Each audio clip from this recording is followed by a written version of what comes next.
Assalomu alaykum. Mening ismim Qodirov Azamat. Telekommunikatsiya injinering yo'nalishi bo'yicha mutaxassisman. Bugun sizlar bilan tarmoqqa kirish bo'yicha qo'shimcha bilim va ko'nikmalar berishga harakat qilaman. Bunda men mavzuga tayanish maqsadida Cisco CCNA kursini, ya'ni Cisco CCNA kursining birinchi bosqich, birinchi bo'limiga kirishni taqdim qilaman sizlarga. Bunda nimalarga e'tibor beramiz? Demak, Cisco CCNA degani Cisco Certified Network Associate, ya'ni tarmoqqa kiruvchi, ya'ni tarmoq tushunchalarini beruvchi asosiy kurs. Bu Cisco CCNA ning boshlang'ich, ya'ni Associate degani boshlang'ich kursi hisoblanadi. Bu bizda tarmoq haqida yangi tushunchalar, ya'ni tarmoqni endi o'rganayotgan talabalar yoki izlanuvchilar uchun tushunchalar beradi. Bugungi darsimizni mavzusi tarmoqni tadqiq qilish, ya'ni ingliz tilida exploring the network deb aytiladi. Tarmoqni tadqiq qilish jarayonida bizda juda ham ko'plab o'rganadigan faktorlar, o'rganadigan xususiyatlar mavjud. Birinchi bo'lib, tarmoq bizga nima uchun kerak?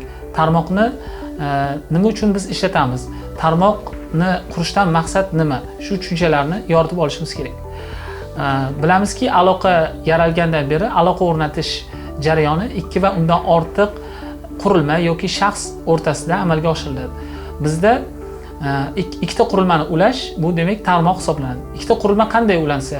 Ikkita qurilma albatta ulanib, ya'ni to'g'ridan to'g'ri ulanadi va ular ma'lumot uzatadi. Ma'lumotni uzatilganligi haqida tasdiq olgandan keyin aloqa o'rnatilgan hisoblanadi. Ya'ni bir tomonlama aloqa va ikki tomonlama aloqalar mavjud. Bir tomonlama aloqa bu simplex aloqa deyiladi.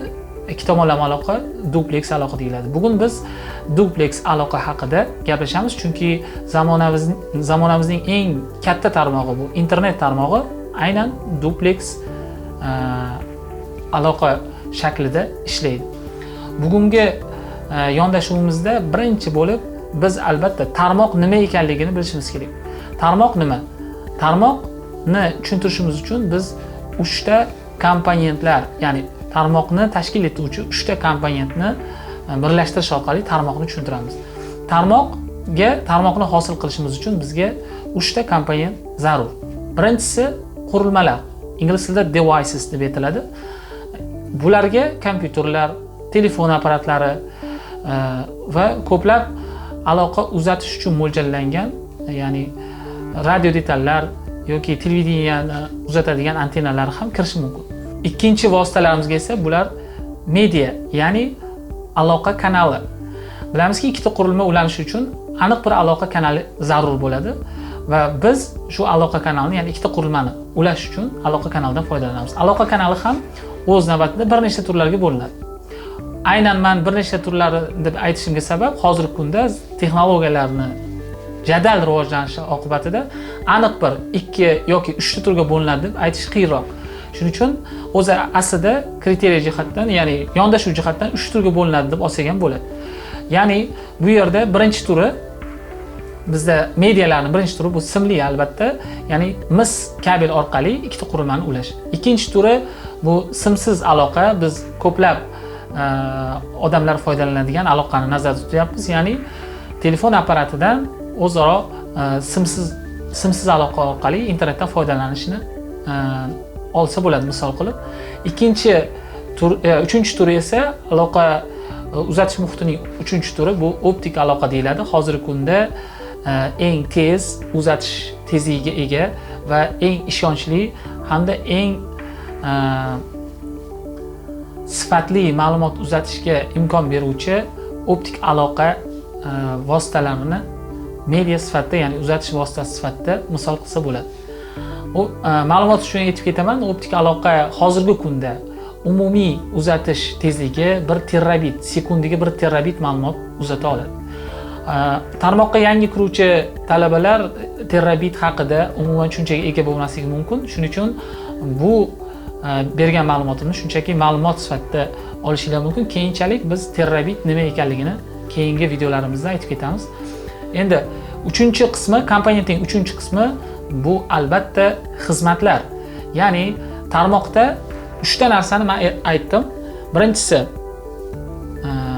qurilmalar, ikkinchisi media, uchinchisi bu xizmat.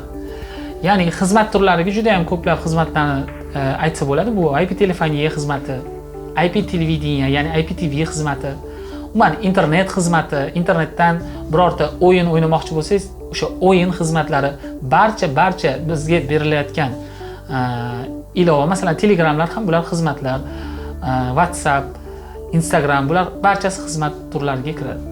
Endi bu xizmatlarda mana shu xizmatlarni biz tarmoq komponentlariga kirityapmiz. Endi 3 ta tarmoq komponentini tasavvur qilamiz. Birinchi tarmoq komponenti qurilma, ikkinchi tarmoq komponenti aloqa vositasi, ya'ni uzatish muhiti, media deb aytiladi. Uchinchi komponent esa asosiy komponent, bu xizmatlar. E'tibor qiling, 3 ta komponentdan birortasi mavjud bo'lmasa, biz tarmoqni hosil qila olmaymiz. Ya'ni tarmoqda qurilmasiz tasavvur qilib bo'lmaydi. Tarmoqda tarmoqni qurilmalar mavjud, lekin qurilmalarni bir-biriga ulash muhiti yo'q. Ularni ham tarmoq deb aytib bo'lmaydi. Tarmoq bor, ya'ni tarmoqda qurilmalar mavjud. Tarmoqdagi qurilmalarni bir-biriga ulab qo'yganmiz, ya'ni muhit ham mavjud va ularda xizmat yo'q. Birorta internet xizmati yoki birorta o'yinlar, birorta IP telefoniya yoki IPTV ga o'xshagan xizmatlar yo'q. Undan kim foydalanadi? Hech kim foydalanmaydi. Demak, biz xulosa sifatida aytishimiz mumkinki, tarmoq bu o'z ichida qurilma, uzatish muhiti va bir qancha xizmatlarni taqdim eta oladigan komponentlarga ega bo'lgan muhit bu tarmoq deb aytiladi. Tarmoq boshqacha ta'riflari ham bor. Albatta internetda bizda juda ham boy ma'lumotlarni olish mumkin. Tarmoq 2 va undan ortiq elementlarning o'zaro ulanishiga ham tarmoq deb aytiladi.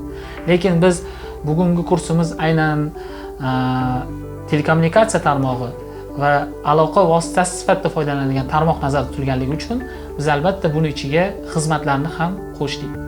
Endi tarmoqlarni da qurilmalarni ulaganimizdan so'ng ular o'zaro gaplashishda ma'lum bir usullar mavjud.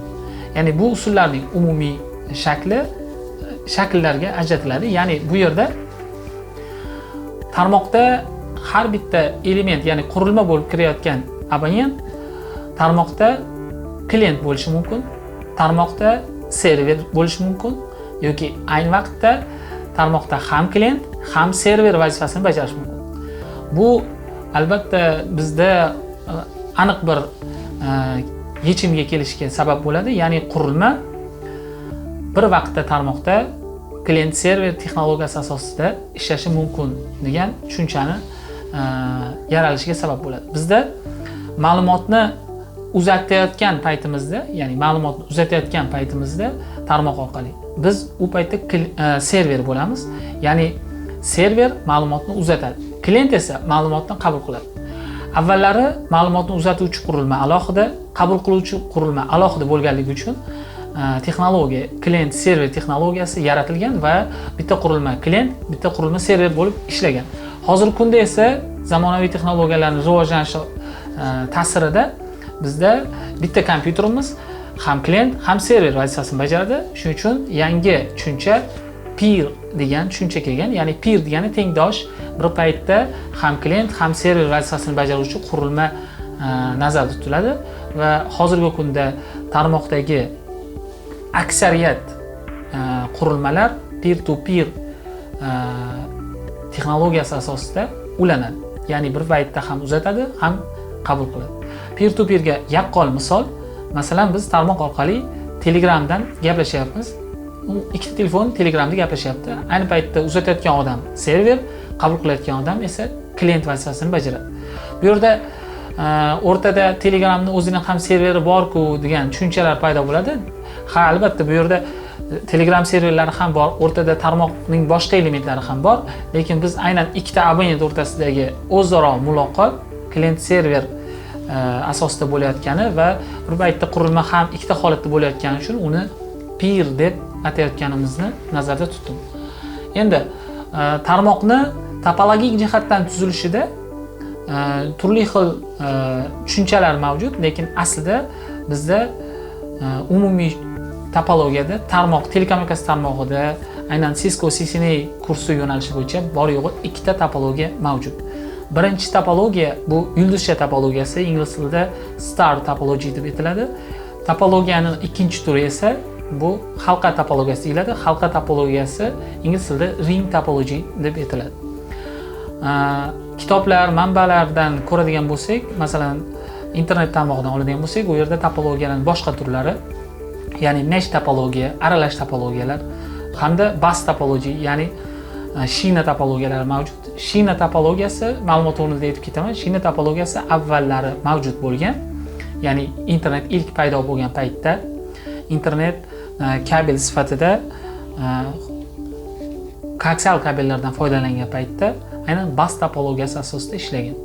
Hozirgi kunda bus topologiyasi foydalanishdan chiqib ketgan. Shuning uchun men Cisco CCNA yo'nalishi bo'yicha umuman tarmoq administratorligida ishlayotgan davrimdan beri aniq tayangan ma'lumotim bu yulduzcha va halqa topologiyasi asosida tarmoq shakllantiriladi.